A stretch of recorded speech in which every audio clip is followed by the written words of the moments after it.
Toc toc, réveillez-vous. Shalom les amis. Et merci de nous recevoir chez vous. Nous sommes une spirituelle matinale. Ensemble, nous voulons hisser le drapeau Jésus-Christ. Alléluia, alléluia. Nouveau jour, nouvelle vie, nouvelles opportunités. Wow, wow, wow. Celebrate Jesus, celebrate. C'est une joie de vous savoir très nombreux encore à entendre cette vidéo, cette émission Hymne spirituel matinale. Notre thème de l'année, c'est la profondeur avec Dieu. Et depuis un temps, nous sommes en train de parler de Dieu se découvre lorsque tu te découvres. Wow! Nous espérons que vous êtes en train de vous découvrir. Vous êtes en train d'ôter des couvertures qui vous ont couvertes et tout le monde est en train de se découvrir pour enfin rencontrer Dieu face à face. C'est ça un peu l'objectif, les amis. C'est-à-dire, nous allons dans la profondeur tous ensemble pour que nous puissions rencontrer Dieu. Et lorsqu'on rencontre Dieu, waouh! Celebrate. Jesus. Celebrate. Mais le fruit de l'esprit, c'est l'amour, la joie, la paix, la patience, la bonté, la bienveillance, la foi, la douceur, la maîtrise de soi. Ne vous fatiguez pas de ce texte parce qu'il est en train de nous faire du bien. Galates chapitre 5, le verset 22. Alléluia, alléluia. Celebrate Jesus. Celebrate. Merci Seigneur. Les amis, nous avançons très doucement, n'est-ce pas? Et à présent les amis, nous sommes en train de parler de la bonté. Dites avec moi, la bonté. La bonté. Nous parlons de la bonté. Alléluia. Quelqu'un disait un jour, les amis, rien n'est plus rare que la bonté. Ceux même qui croient en avoir non d'ordinaire que de la complaisance ou de la faiblesse. Est-ce que vous retenez cette phrase? Il s'agit des savants appelés La Rochefoucauld dans son œuvre Les Maximes. Il dit que rien n'est plus rare que la véritable bonté. Ceux même qui croient en avoir non d'ordinaire que de la complaisance ou de la faiblesse. Est-ce que c'est ainsi vraiment que cela devait être, les amis? C'est ainsi vraiment que cela devait se passer selon ces dictons de ces savants? Si oui, disons oui pour les non-croyants. Là, on peut comprendre. Mais pas pour les croyants. Pas pour nous les croyants. Pourquoi? Parce que nous qui sommes croyants, nous avons à nous l'Esprit de Dieu. Nous avons l'Esprit de Dieu. J'aimerais que tu le dises aussi. Ce n'est pas à faire semblant ou de ne pas le proclamer. Vous avez l'Esprit de Dieu en vous. Mon frère, ma soeur, ne faisons pas semblant. Christ nous a laissé le Saint-Esprit. Nous avons l'Esprit de Dieu. Si cela devait être rare, c'est-à-dire la bonté, que ce soit pour les non-croyants, mais pas pour vous et moi, qui sommes croyants. Nous avons l'Esprit, à moins que nous l'avons volontairement été en nous. Mais l'Esprit de Dieu est à nous. Merci Saint-Esprit, parce que tu vis en moi. Peu importe mon origine, peu importe ma taille, peu importe d'où je suis venu, peu importe ma race. Il est en toi, il est en moi. Ça mérite la joie, n'est-ce pas? C'est-à-dire que pour nous, ça devait couler que de soi-même. Ça devait couler que de soi-même cette bonté ou les fruits de l'esprit. Car ils ne sont pas à chercher loin, les amis. Ça devait couler que de soi-même. C'est à peu près comme du parfum. Nous appliquons le parfum, n'est-ce pas tous? Dites-moi, après avoir appliqué le parfum, qu'est-ce qui suit comme action? Eh bien, le parfum n'a rien d'autre à faire que de répandre son arôme. Il répand son arôme parce que vous l'avez appliqué. C'est à peu près comme ça. Nous avons déjà l'Esprit de Dieu et en nous, il doit que produire ses fruits. Entre autres, la bonté. La bonté ne devait pas être rare. Quand il s'agit de nous, les croyants, ça devait plutôt couler de soi. Peut-être ce matin, ces rappels, vous avez peut-être volontairement été la bonté. Vous êtes tourné du côté des méchants, du côté des mauvaises personnes. Mais aujourd'hui, l'Esprit te rappelle que la bonté est en toi. Ne fais pas semblant. Ne continue pas à dire, moi je suis danger, moi je suis méchant, moi je suis mauvais, moi on ne blague pas avec moi. Tu es en train de te tromper d'adresse. tu as l'esprit à toi, tu as la bonté en toi, elle n'est pas loin. C'est un rappel et je viens citer ça. Tu es une femme au foyer, tu ne fais que dire des paroles grossières à ton mari. Tu es un mari, tu es comme un lion à la maison. Il y a la bonté en toi. Tu es un leader là-bas où tu malmènes les subalternes, les gens avec qui tu travailles. Tu malmènes les gens parce que tu es élevé en position. Tu as la bonté en toi, ne fais pas semblant. Tu as la bonté. Arrête de faire le marketing de ce qui n'est pas en toi. Il y a la bonté en toi, ce n'est pas le, c'est ici en nous, dans le nom de Jésus. Et je prie qu'à partir de maintenant, nous commencions à manifester la bonté. Tu es père de famille, tu es comme un loup à la maison. Lorsque les enfants te voient, ils fuient, même sous le lit. C'est quel genre de papa ça? Une maman qui parle du matin au soir pour parler, crier aux enfants. Tu as la bonté en toi. Il est temps de manifester cette bonté. Alléluia. Tu es fiancé à quelqu'un. Tu sais que tout ce que tu ne fais que faire, c'est quelqu'un de terrible. Terrible, tu malmènes quelqu'un. Non. Il y a la bonté en nous. Alléluia. Merci Saint-Esprit de Dieu. Il est temps que la bonté se manifeste en nous. Alléluia. Ça doit que couler de soi. Ça doit que se répandre comme du parfum qui ne fait que répandre son arôme. Ah ah. Les amis, la bonté c'est quoi? La bonté c'est cette excellence morale et spirituelle manifestée par une gentillesse active. Une gentillesse qui est en action. Une gentillesse active. C'est-à-dire, cette gentillesse-là sort de vous et se laisse voir. Ça se répand autour de toi. Les gens voient ça. Quand on parle de Jérôme, on dit « Ah, Jérôme ». Quand on parle de tonton Gaylor, quand on parle de tantine, je ne sais pas qui, on parle d'Esther, on parle de José. On dit non, en tout cas. Donc, quand on parle seulement de vous, les gens sentent déjà cette odeur de vous. C'est-à-dire l'arôme, cette gentillesse active autour de vous. Alléluia. Seigneur, aide-nous moralement et spirituellement, manifesté par une gentillesse active. Alléluia. La Bible dit ceci. À peine mourrait-on pour un juste.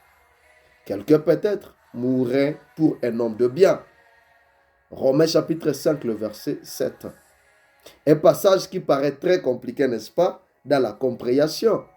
Ah oui, hein, il s'agit de l'apôtre Paul. Moi, je l'appelle le grand Paul.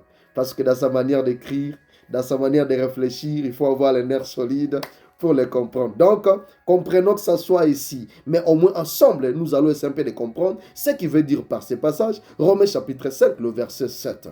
Alléluia. Ne vous en faites pas, il s'agit de Paul. Et Paul, qu'est-ce qu'il est en train de faire ici? Il souligne que même si nous n'étions pas des justes, des hommes de bien, cela n'empêcha pas. Cela n'a pas quand même empêché Christ de se sacrifier pour nous. Alléluia. Prenez le temps de lire encore ces passages, de les relire. Vous allez comprendre que c'est ce que Paul essaie un peu de signifier. Même quand on n'était pas encore de bonnes personnes, nous n'étions pas justes. Nous n'étions pas du côté bon. Mais Jésus ne s'est pas empêché de mourir pour nous. Ça s'appelle la bonté de Christ. Oh, alléluia. Oh, la bonté de Christ. C'est-à-dire que la bonté, même là où vous ne vous attendez pas à ce que les gens soient justes et soient bons envers vous, la bonté qui est en vous, le parfait que vous avez appliqué, même quand vous allez dans les toilettes où les odeurs sont mauvaises, même quand vous allez passer là où il y a des odeurs nauséabondes dans une poubelle, mais parce que vous avez appliqué le parfait reste parfait, il donne son arôme. Vous passez la poubelle et le parfait continue à faire comment? À répandre son arôme. C'est un peu comme ça. Jésus ne s'est pas empêché parce que sa bonté, c'est un bon. Il est venu et la bonté a affronté les odeurs nauséabondes. Il est temps, les amis, que vous compreniez ces choses pour que nous puissions espérer un monde meilleur, des familles meilleures, des sociétés meilleures, des entreprises meilleures, dans le nom de Jésus, des églises meilleures pour la gloire du nom de Jésus-Christ. Ça s'appelle la bonté. Alléluia. Ainsi, les croyants que nous sommes, nous avons l'ordre d'être des modèles de bonté. Est-ce que tu peux te dire, j'ai l'ordre d'être le modèle de bonté? Dis ça, lorsque tu le dis, tu es en train de défier le diable qui croyait que tu es du côté des mauvais, des méchants. Tu n'es pas méchant. Oh, nous sommes danger dans ce quartier. Nous sommes des Kuluna. Tu te trompes.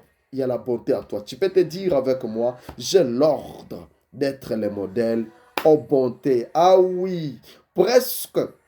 Je dis que puisque Christ vit en nous, alors c'est automatique, les amis. Nous avons l'ordre de vivre en modèle. Soyons la bonté, puisque Christ vit en nous.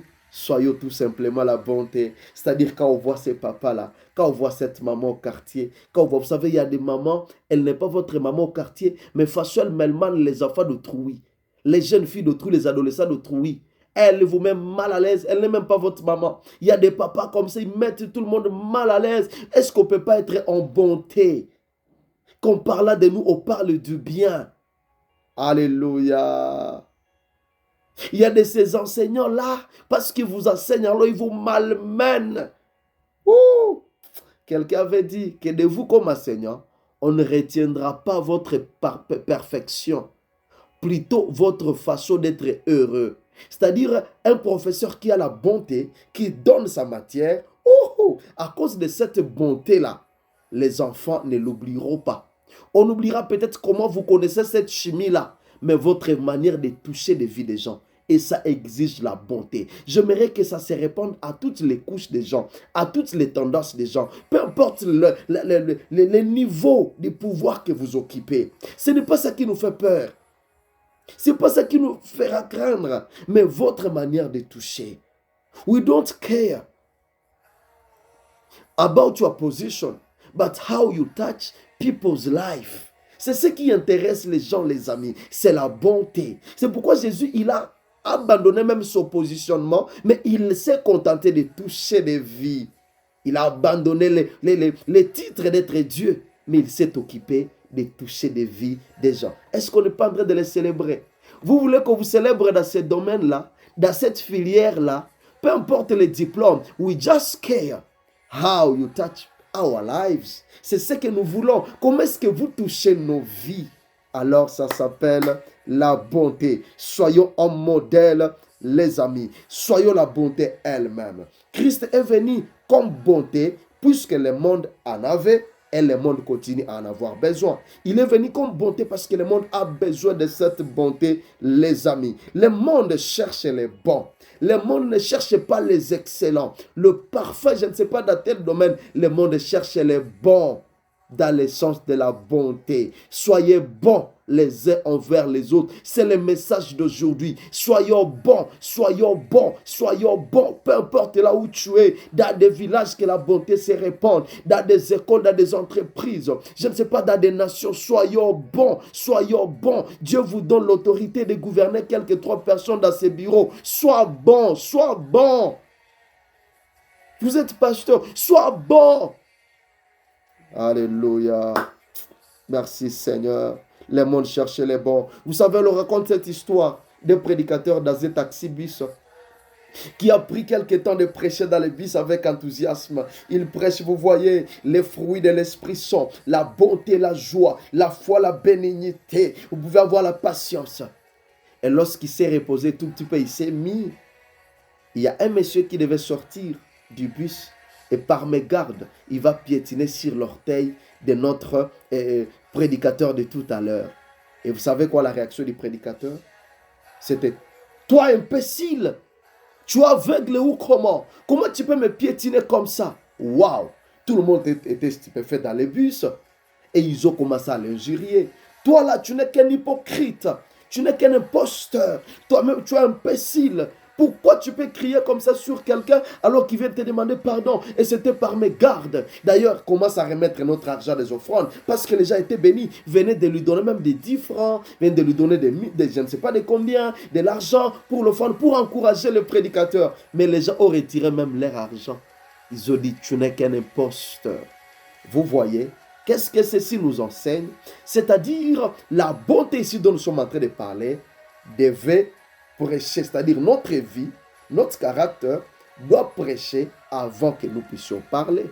C'est-à-dire notre monsieur a bon prêcher, mais en lui, ce parfait de bonté ne pouvait pas se dégager de lui-même. Vous voyez un peu ce que nous sommes en train de vouloir dire. Alléluia. Donc, il est temps, les amis, que nous puissions faire comment? Nous puissions vivre la bonté pour la gloire de Dieu. Je prie au nom de Jésus-Christ que vous soyez bons. Vous soyez bons dans le nom de Jésus, dans votre entourage. Vous pouvez commencer là où vous êtes à répandre la bonté du Seigneur et nous pouvons changer ce monde, nous pouvons changer cette société, cette famille-là que vous croyez que votre famille, je ne la comprends pas, elle est compliquée. Ça peut-être ça commence par vous, juste répandre la bonté du Seigneur. Waouh, que le Seigneur nous bénisse abondamment pendant que nous décidons de répandre la bonté. Si le Seigneur nous fait grâce, très très prochainement on se retrouve ici. Je vous bénis au nom de Jésus-Christ. Soyez aussi bons envers moi. Je suis bon envers vous. Que le Seigneur nous aide.